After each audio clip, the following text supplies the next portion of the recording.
નમસ્કાર વિદ્યાર્થી મિત્રો, આજે આપણે ધોરણ 10 ગણિત વિષયની અંદર પ્રકરણ 1 વાસ્તવિક સંખ્યાઓનો આગળ અભ્યાસ કરીશું. વિદ્યાર્થી મિત્રો, આજે આપણે સમય સંખ્યાઓ અને તેના દશાંશ સ્વરૂપની ચર્ચા કરવાના છીએ. સમય સંખ્યાઓ વિશે આપણે ધોરણ 9માં ઘણું બધું ભણ્યા છીએ. એના દશાંશ સ્વરૂપની પણ ચર્ચા કરેલી છે. એટલે આ ટૉપિક આપણા માટે પુનરાવર્તન જેવું જ છે. સમય સંખ્યાઓના ગણને આપણે ક્યુ કહેતા હતા અને અસમય સંખ્યાને આપણે આઈ કહેતા હતા. ઇરેશનલ નંબર, આ રેશનલ નંબર કહેવાય, જેની અંદર પી અપોન ક્યુ સ્વરૂપની સંખ્યા હોય. ક્યુમાં કેવી સંખ્યા હોય? પી અપોન ક્યુ સ્વરૂપની, એટલે કે અંશ અને છેદવાળી. આ એક છે તો એને અંશ અને છેદમાં લખી શકાય. હા, તો 1/1. 2 લખવું હોય તો 2/1. એટલે બધી જ પી અપોન ક્યુ સ્વરૂપની પ્લસ અને માઇનસવાળી બધી જ સંખ્યાઓ જીરો સહિતની એ બધી જ ક્યાં આવે? સમય સંખ્યાઓની અંદર આવે. આ સમય સંખ્યાઓના સ્વરૂપ કેવા હોઈ શકે? બધી જ કંઈ શાન દશાંશ સ્વરૂપમાં ના હોય, બધી જ કંઈ અનંત અને આવૃત ના હોય. એટલે દશાંશ સ્વરૂપની વાત કરીએ સમય સંખ્યાઓની, તો એમાં દશાંશ સ્વરૂપ તો 3 પ્રકારના દશાંશ સ્વરૂપો હોય કોઈ પણ સંખ્યાના. એક શાન દશાંશ સ્વરૂપમાં હોય, એક અનંત અને આવૃત સ્વરૂપમાં હોય, અને એક અનંત અને અનાવૃત સ્વરૂપમાં સંખ્યાના સ્વરૂપો જોવા મળે, દશાંશ સ્વરૂપ જોવા મળે. પહેલાં વાત કરીએ શાંત દશાંશ સ્વરૂપ, જેમાં મેં 0.35, 2.371, 1.02 આવી બધી સંખ્યાઓ તમને આપેલી છે. એનો મતલબ એવો થાય કે જ્યારે કોઈ સંખ્યાઓનો ભાગાકાર કરીએ છીએ ત્યારે પોઈન્ટ પછી 2 સંખ્યા પછી શું થઈ જાય? શેષ 0 આવી જાય. એટલે આગળ દાખલો ગણવાની જરૂર પડતી નથી. અહીંયા પણ 3 સંખ્યા પછી, પોઈન્ટ પછી દશાંશ ચિહ્ન પછી 3 સંખ્યા પછી શેષ શું આવી જતી હશે? 0. એટલે આગળ ગણવાની જરૂર નથી. એવા દાખલાઓ, એટલે કે પી અપોન ક્યુનો ભાગાકાર શું આવે? શેષની અંદર 0 ગમે ત્યારે આવે. એ દશાંશ ચિહ્ન પછી 5 સંખ્યા પછી એ 0 આવી શકે. તો શેષ 0 આવે એવા સંજોગોમાં એ બધી જ સંખ્યાઓ કેવી હશે? શાંત દશાંશ સ્વરૂપની હશે. બીજા નંબરે અનંત અને આવૃત. આપણે 1/3 કરીએ, ભાગાકાર કરીશું ને, તો 3 × 3, અહીં સાઈડમાં હું લખું છું કે અહીંયા 3 છે ને અહીંયા 1 છે, બરાબર. ભાગાકાર કરીએ તો પહેલાં ભાગ નહીં ચાલે માટે 0, ત્યારે અહીંયા 10 થઈ જાય. તો 3 × 3 = 9. કેટલા આવે? સોરી, કેટલા વધે? 1. એટલે પાછા ફરીથી 10, 3 × 3 = 9, ફરીથી 1, 3 × 3 = 9. આવું સતત શું થશે? ચાલ્યા જ કરશે, ચાલ્યા જ કરશે. ક્યાંય શેષ સૂર્ય આવશે નહીં. એવા સંજોગોમાં ભાગાકાર કરતાં એકને એક સંખ્યાનું પુનરાવર્તન થાય. તમે જોઈ શકો છો 0.3333, 0.6666, 1.32323232. આવું જ્યારે આવે છે ત્યારે આપણે એવું કહી શકીએ કે પી અપોન ક્યુના ભાગાકારમાં ભાગફળમાં એકના એક સંખ્યાનું પુનરાવર્તન થતું હોય તો એવી સંખ્યાઓનું સ્વરૂપ દશાંશ સ્વરૂપે કેવું હશે? અનંત અને આવૃત હશે. રહી વાત ત્રીજી સંખ્યા, અનંત અને અનાવૃત. હવે અનંત અને અનાવૃતની વાત કરીએ તો એ સંખ્યાઓની અંદર એકને એક સંખ્યાનું પુનરાવર્તન થતું નથી. તમે જોઈ શકો છો 0.01, 001, 001, 35, 355, 3555, એટલે કે 35, 355, 3555 છે. એટલે અલગ અલગ સંખ્યાનું પુનરાવર્તન થાય છે. તો પી અપોન ક્યુના ભાગાકારમાં જો એકની એક સંખ્યાનું પુનરાવર્તન થતું ન હોય તો તેવી સંખ્યાનું સ્વરૂપ કેવું હશે? અનંત અને અનાવૃત દશાંશ સ્વરૂપ ધરાવતી હશે. એનાથી વધારે આગળ જઈએ તો આ બે જે સંખ્યાઓ, એટલે કે શાંત દશાંશ સ્વરૂપવાળી અને અનંત અને આવૃત સ્વરૂપની જે સંખ્યાઓ છે એ હંમેશા કેવી હશે? સમય હોય. અને જ્યારે અનંત અને અનાવૃત સ્વરૂપની જે સંખ્યા છે એ હંમેશા કેવી હોય? અસમય હોય. આપણે ખાસ સમય સંખ્યાનો અભ્યાસ કરવાનો છે, એના P/Q સ્વરૂપ દર્શાવવાના છે. એ શાંત છે, અનંત અને અનાવૃત છે, એ આપણે દર્શાવવાના છે. આગળ જોઈએ પ્રમેય 1.5. જો x એ શાંત દશાંશ નિરૂપણવાળી સમય સંખ્યા હોય તો xને જ્યાં p અને q પરસ્પર અવિભાજ્ય પૂર્ણાંકો હોય અને qનું અવિભાજ્યમાં અવિકરણ 2n અને 5m સ્વરૂપમાં હોય તેવા P/Q સ્વરૂપમાં દર્શાવી શકાય. હવે અહીંયા એવું કહે છે કે જો આપેલી સંખ્યા x, માની લો કે 3/8 છે આપણી જોડે, એ કેવા સ્વરૂપમાં છે? શાંત દશાંશ સ્વરૂપવાળી સંખ્યા હોય તો આ xને P/Qમાં પરસ્પર અવિભાજ્ય પૂર્ણાંકોની અંદર આ qનું છે અવિભાજ્યમાં અવિકરણ 2n અને 5m સ્વરૂપમાં લખી શકાય. તો અહીંયા ઉદાહરણ જોઈએ કે 3/8 બરાબર 3/2 કેટલી ઘાત થાય? 3 ઘાત. હવે અહીંયા 2ની n ઘાત વાળું સ્વરૂપ આવી ગયું, પણ 5ની m ઘાત વાળું સ્વરૂપ હજુ અહીંયા આવ્યું નથી. તો આપણે વધારે એક એડ કરીએ કે 3/2ની 3 ઘાત ગુણ્યા 5ની 0 ઘાત. 5ની કોઈ પણ સંખ્યાની 0 ઘાત બરાબર તો કેટલા થાય? 1 થાય. એટલે 5ની 0 ઘાત બરાબર 1. પણ આપણા માટે અહીંયા કીધું છે, અહીંયા એવું પણ કીધું છે કે m અને n અનઋણ પૂર્ણાંકો છે. અનઋણ એટલે ઋણ હોવા જોઈએ નહીં, 0 હોય તો ચાલશે. તો અહીંયા 2ની 3 ઘાત અને 5ની 0, ધારો કે n બરાબર આપણી જોડે 3 છે ને m બરાબર કેટલા છે? 0 છે. તો આ બંને સંખ્યાની અંદર 2 અને 5 બંનેની ઘાત પણ આવી ગઈ. એટલે માટે આ સંખ્યાને આપણે P/Q સ્વરૂપમાં શું કહીએ? શાંત દશાંશ સ્વરૂપવાળી સંખ્યા હશે તો એને આપણે દર્શાવી શકીશું 2ની અને 5ની ઘાતની અંદર. ઓકે, એવી રીતે 13/125 છે. તો 13ના છેદમાં 5ની કેટલી થાય? 3 ઘાત થાય 125. એટલે અહીંયા 2 વાળું સ્વરૂપ નથી, તો 2ની મેં કેટલી ઘાત લખી દીધી? 0 ઘાત લખી દીધી. તો આ થઈ ગયું 5 અને 2ના સ્વરૂપમાં. તો આ પણ કેવા સ્વરૂપમાં? P/Q સ્વરૂપમાં આપણે એને દર્શાવી શકીશું. એનાથી આગળ પ્રમેય 1.6 કે જો x બરાબર P/Qમાં qનું અવિભાજ્યોમાં અવિવીકરણ 2ની n ઘાત અને 5ની m ઘાત સ્વરૂપે હોય અને n અને m એ અનઋણ પૂર્ણાંકો હોય તો xનું દશાંશ નિરૂપણ કેવું હશે? શાંત હોય એવું કહી શકાય. અહીંયા આપ્યું છે કે m અને n જો 0 હશે તો q બરાબર કેટલા હશે? 1 હશે. આપણે આને બહુ ધ્યાનમાં અત્યારે લેવાની જરૂર છે નહીં, ક્યાંક પણ તોય હેતુલક્ષી પ્રશ્નમાં ક્યાંક પૂછાઈ શકે. જોઈએ ઉદાહરણ તરીકે 1/2 આપેલા હોય તો 1/2 જ હોય. 2ની કેટલી ઘાત હોય? 1 ઘાત. અને 5ની કેટલી ઘાત હોય? 0 ઘાત હોય. અહીંયા હું લખી દઉં છું 5ની 0 ઘાત લખો તોય ચાલે. અહીંયા મેં 1 ઘાત લખી બંનેની, કેમ કે ઉપર નીચે સરખું થાય એટલા માટે. અહીંયા પણ 1 ઘાત છે એટલે 2ની 1 ઘાત 5ની 1 ઘાત એટલે 10 થઈ જાય. ઉપર 5 5/10 એટલે 0.5. તો એનું સ્વરૂપ કેવું આવી ગયું? શાંત દશાંશ નિરૂપણ થઈ ગયું. એવું જ અહીંયા છે 4 × 5 = 20. તો 1/2ની 2 ઘાત ગુણ્યા 5. 5ની 2 ઘાત લાવવા માટે મેં 2 વડે ગુણ્યા ઉપર નીચે. અહીંયા 5ની 1 હતી એટલે 1 જ વડે 5 વડે ગુણશું એટલે 5ની 2 ઘાત થઈ ગઈ એટલે 5/100 એટલે 0.05. આ જ બંને સંખ્યાઓને કોઈ એમ કે અમારે આ રીતે લખવી છે તો લખી શકાય કે 1/2 છેદમાં 2ની 1 ઘાત ગુણ્યા 5ની કેટલી ઘાત છે? 0 ઘાત. ડાયરેક્ટ જ કહી શકીએ કે શાંત દશાંશ સ્વરૂપમાં છે. પણ આપણને એવું કે એનું શાંત દશાંશ સ્વરૂપ કયું છે તો આપણે આ પ્રોસેસમાં જવું પડે.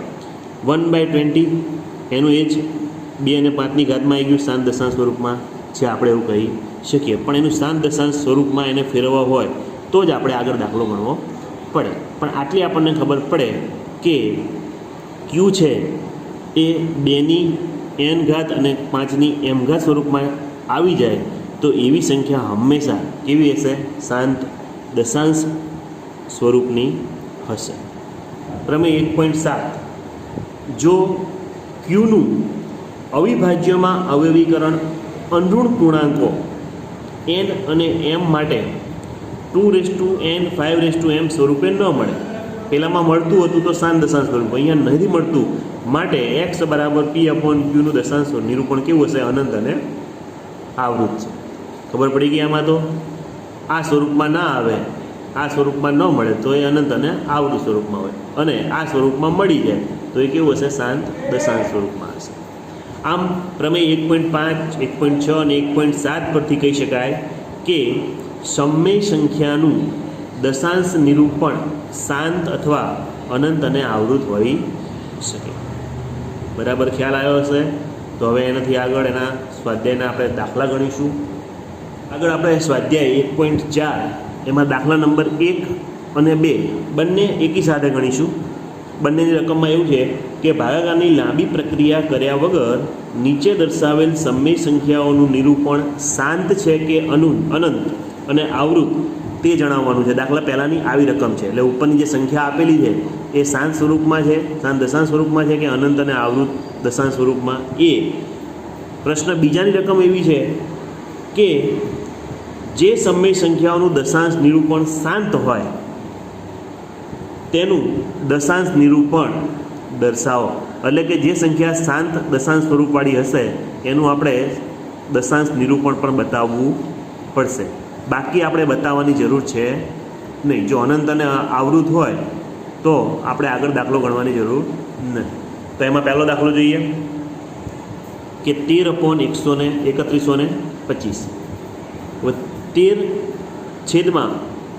3125ના અવયવ પાડો તો 5 × 5 × 5 × 5 5 ટાઈમ્સ, એટલે 5ની કેટલી ઘાત થાય?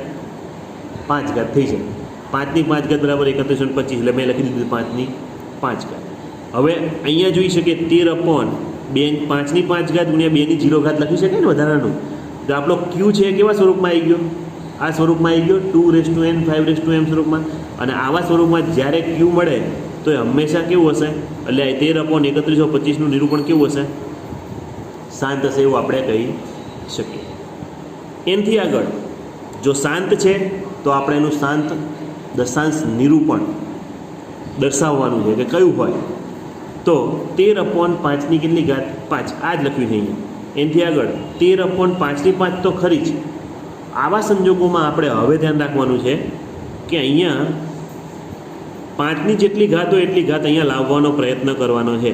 તો મેં 2ની 5 ઘાત અહીંયા લાવી છે, તો 2ની 5 ઘાત વડે હું ગુણીશ તો કંઈ ખાલી નીચે છેદમાં જ ગુણીશ એવું ચાલશે નહીં. અંશમાં પણ શું કરવું પડે? ગુણવું પડે. એટલે 2ની 5 ઘાત વડે ઉપર નીચે મેં ગુણ્યા છે. હવે 2ની 5 ઘાત એટલે કેટલા? 32 ગુણ્યા 13. નીચે 5 દુના 10ની કેટલી થઈ જશે? 5. ના ખબર પડે તો અહીંયા છે સૂત્ર એની x ઘાત ઇન્ટુ બીની x ઘાત હોય તો a ગુણ્યા બીની x ઘાત થાય. તો અહીંયા છે 5 ગુણ્યા 2 એટલે 10, 10ની x ઘાત એટલે કેટલી? 5 ઘાત. એટલે 10ની કેટલી ઘાત થઈ? અહીંયા 5. એનો મતલબ આ બંનેનો ગુણાકાર 416 ભાગ્યા 1,00,000. 0.00416. 5 પોઈન્ટ કાપીશું આપણે, કેમ કે નીચે 5 મીંડા હોય તો અહીંથી 5 સ્ટેપ આપણે ખસવું પડે, તો 1 અને 2 ઉમેરવા પડશે. એટલે 0.00416 આ એનું શાંત દશાંશ નિરૂપણ આપણે કર્યું કહેવાય. બરાબર ખ્યાલ આવ્યો?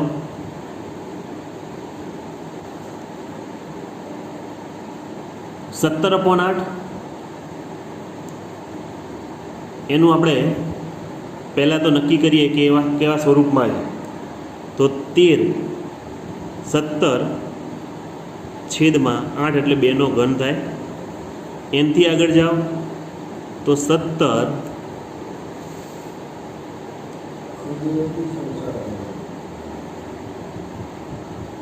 છેદમાં 2ની 3 ઘાત ગુણ્યા 5ની કેટલી ઘાત લખી મેં?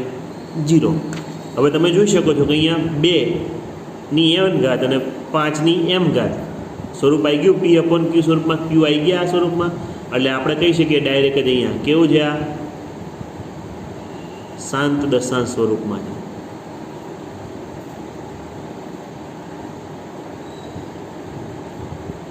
શાંત દશાંશ સ્વરૂપ. હવે એ શાંત દશાંશ સ્વરૂપનું નિરૂપણ આપણે કરવું હોય તો એનાથી આગળ જવાનું. તો કે 17/2ની કેટલી ઘાત? 3. અને 5ની કેટલી જોશે આપણે? 3 જોઈએ. તો આ 3 તો આપણે એમનામ થોડી મૂકી શકીએ, તો ઉપર પણ કેટલી? 5ની 3 ઘાત વડે આપણે ગુણવા પડે. એનાથી આગળ જઈએ તો 17 ગુણ્યા 5ની 3 ઘાત એટલે 125 છેદમાં અહીંયા કેટલા થશે? 10ની 3 ઘાત થઈ જાય એટલે 1000 થાય. આ બંનેનો ગુણાકાર એટલે 125 ગુણ્યા 17 1 × 5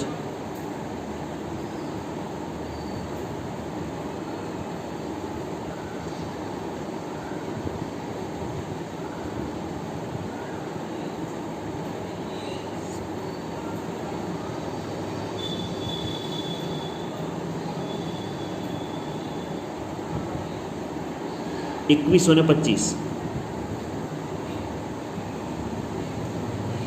2125 છેદમાં 1000. એનથી આગળ વાત કરીએ તો 2.3 પોઈન્ટ કાપી દઈએ એટલે 2.125. તો આ એનું શું આવી ગયું? શાંત દશાંશ નિરૂપણ થઈ ગયું કહેવાય. બીજો એક દાખલો છે કે 64/455. 64 એટલે આમ જોવા જઈએ તો 2ની કેટલી ઘાત થઈ જાય? 6 થાય. બરાબર. 455ના હવે આપણને ખબર ના હોય તો આપણે આવી રીતે પાડી શકીએ. પહેલાં 5 વડે જ ભાગી દઈએ તો 5 × 9 = 45, 5 × 1 = 5. 91ના કોઈ અવયવ પડશે નહીં કે 13 × 7 = 91. 13 × 7 = 91, 1 × 13 અને આ 1 ના 1 આવા સ્વરૂપમાં આવે. બરાબર છે. તો ખરેખર આના જે અવયવ પડે છે આવું પડે 5 × 7 × 13. હવે આપણો જે ક્યુ છે એ હંમેશા 5 અને 2ની ઘાતના સ્વરૂપમાં હોય તો જ આપણે એને શાંત દશાંશ સ્વરૂપમાં છે એવું કહી શકીએ. અહીંયા તો 5 બી છે, 7 બી છે અને 13 બી છે. તો ડાયરેક્ટ જ કંઈ કીધા કર્યા વગર અનંત અને આવૃત દશાંશ સ્વરૂપ છે એવું કહી દેવાનું. બરાબર. કેવું? 5 અને 2 સિવાયના કોઈ અવયવ આવે તો કહી દેવાનું અનંત અને કેવા સ્વરૂપમાં છે? આવૃત દશાંશ સ્વરૂપમાં છે એવું કહી શકાય.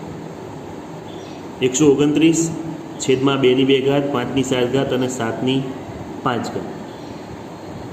129ના આપણે અવયવ પાડી જોઈએ એકવાર પહેલાં. 9, 10, 11 અને 12 એટલે 3 વડે ભગાય. 3 × 4 = 12, 3 × 3 = 9. 43 કોઈ ઘડિયામાં આવે નહીં એટલે આવું થાય 3 × 43 છેદમાં તો 2ની 2, 5ની 7 અને 7ની કેટલી છે? 5. હવે 7ની 5 છે વધારાની. આ બે હોત તો આપણે કહી દઈએ શાંત દશાંશ સ્વરૂપમાં છે. અહીંયા 7ની 5 છે એ વધારાની છે હોવી જોઈએ નહીં. તો આપણે કહી દેવાનું સ્વરૂપ કેવું છે?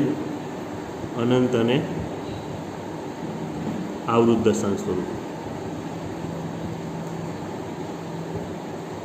ખબર પડે?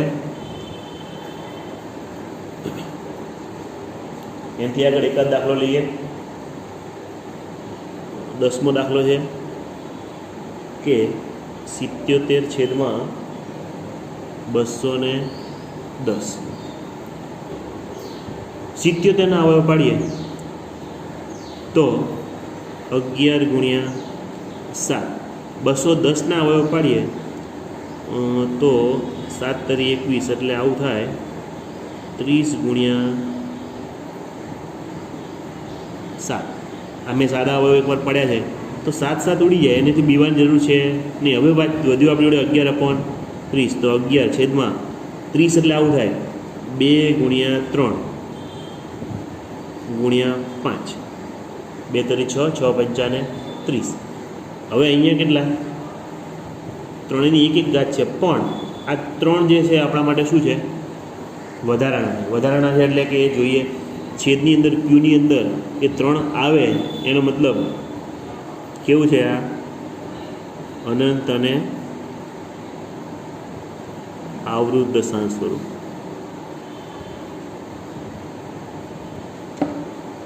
ખ્યાલ આવે? જો આવી રીતે ઉડતા હોય તો પહેલાં ઉડાડી દેવાના અને છેલ્લે જે સંખ્યા મળે અવિભાજ્ય સંખ્યા હોય જે હોય 2ના સ્વરૂપમાં 5ના સ્વરૂપમાં હોય તો શાંત કહી દેવાનું. 2, 5 અને 3 આવ્યા તો એનો મતલબ એ અનંત અને કેવું છે?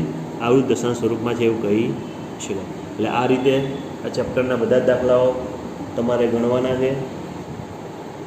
આગળના વિડીયો જોવા માટે આ ચેનલને લાઈક કરો, સબસ્ક્રાઈબ કરો અને શેર કરો. ધન્યવાદ.